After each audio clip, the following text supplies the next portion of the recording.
You might be wondering, can birth control affect your fertility? Well, we're talking about that today. I'm Dr. Perkins. I'm a board-certified OBGYN passionate about all things female health. Now, join me today for this discussion and more.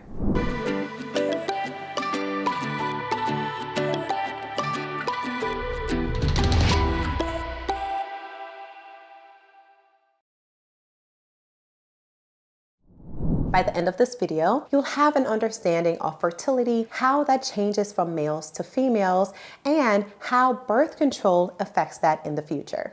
Fertility really is a discussion on the surface about whether or not you'll be able to have children, get pregnant. And so for that to happen, we need an egg and a sperm to get together and for fertilization to occur. Infertility, therefore, is the opposite of that. It is the inability to get pregnant and to go through a pregnancy. Now, for males and females, this may look completely different. And in fact, both people, both partners, a male and a female, will play an equal part in whether or not fertility is optimal. For males, infertility may be due to a problem with sperm. It could be that there isn't enough sperm production. It could be that the sperm that is being produced is not functioning well. On the female side, infertility may be caused by a problem anywhere in the reproductive tract. Let's take a look.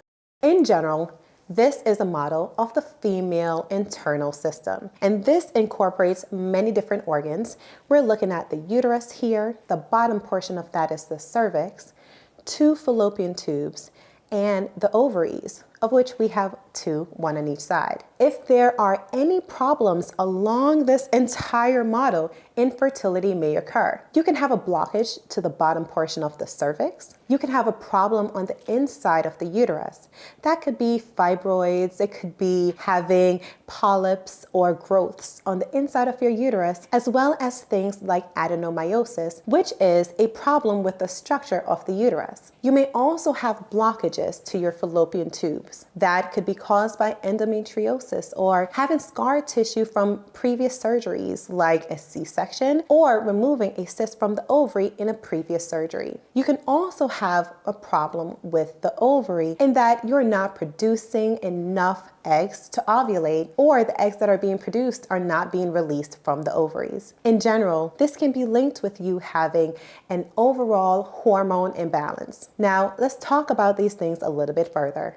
From the female standpoint, every female is born with all of the eggs that she will have for a lifetime. That means when you are a newborn, you are born with millions of eggs, and you will no longer be able to produce new eggs in your lifetime. With that, as you are living your life every single day, you are losing a significant amount of those eggs. By the time of puberty, your egg count may reduce from having millions down to having maybe 500,000. By menopause, you have 0 eggs left. Between puberty and menopause, your eggs are constantly on a decline, going down every single day that you're alive. It is important that we understand this because fertility will constantly reduce every day in a female, whether or not she's on birth control. From the male standpoint, infertility can occur at any point. Males are constantly producing sperm. They're producing sperm from puberty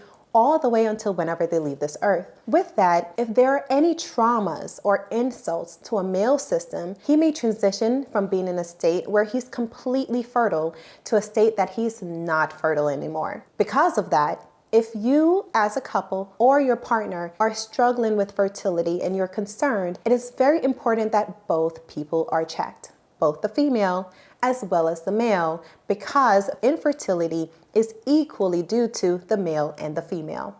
If you're enjoying our conversation so far today, go ahead and hit subscribe, and I'd love to hear from you by commenting on this video about this topic today.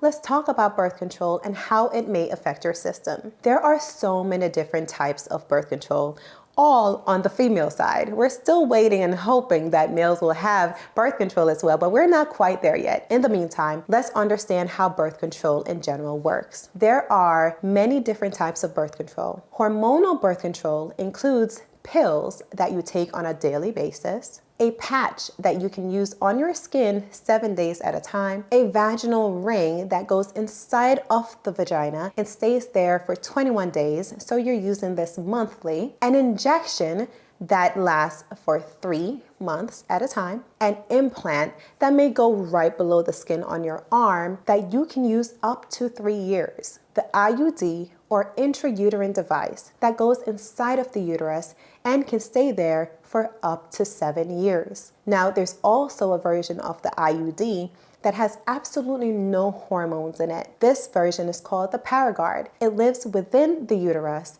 and can last up to 12 years. This is a large spectrum of birth control options, and these options may reduce your fertility temporarily while you're on the medication. Each of these birth control options affect your reproductive tract in a very different way. Let's talk about them.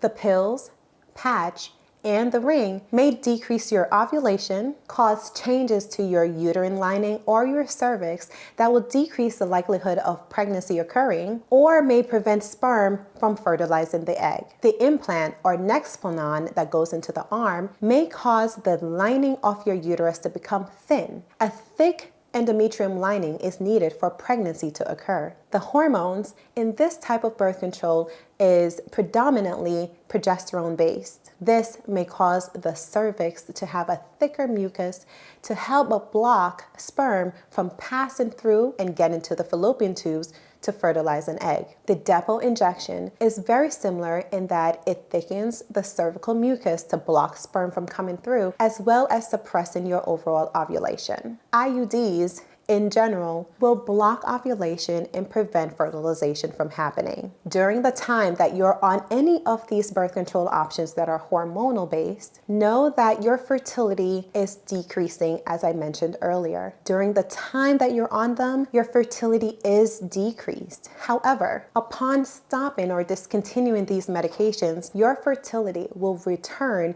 to the level at which it is on that day. So if you've been on birth control for 5, 6, or 7 years, or even longer, like 15 or 20 years, know that your fertility has been naturally decreasing. And once you stop that medicine, your fertility will return to the level that you currently are at. Know that these medications in general will have a length of time in between the point that you stop the medicine to the point that your fertility returns. The pill, patch, and ring are quite fast in that your fertility may return to your level around 2 to 3 months after stopping the medicine. For the longer acting ones, such as the depot injection, it can take a year, sometimes even 2 years before your fertility returns. Knowing this will help guide you to know when to stop your birth control if you're planning for pregnancy. For the IUDs and the Nexplanon implant, the return to fertility is quite quickly. In fact, I've seen where people have stopped their IUDs and they'll get pregnant in a month or 2. It can happen quite quickly. In general, this applies to the majority of users. 2 to 3 months is a good time frame to think about. While we know that fertility decreases as we live from day to day, we also know that our habits and lifestyle may very much impact infertility more so than birth control would. Your age plays a major part, whether or not you're smoking or drinking on a regular basis, your lifestyle and habits such as with movement or being sedentary, as well as your genetic influence. If your mother or siblings have had problems with fertility in any form, know that you're at higher risk as well.